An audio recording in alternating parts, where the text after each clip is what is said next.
చక్కగా రెడీ అయిపోయిందండి. సర్వింగ్ బౌల్లోకి తీసేసుకోవటమే.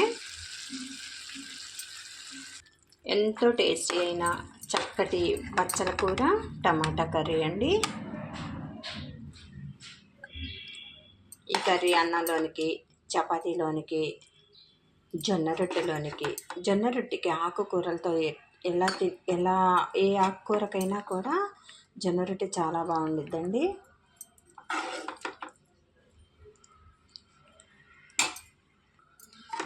రాగి ముద్దకు కూడా చాలా బాగుండిద్దండి. ఎంతో ఆరోగ్యకరమైన ఈ ఆకుకూరలతో చక్కటి కర్రీ రెడీ అయిపోయిందండి.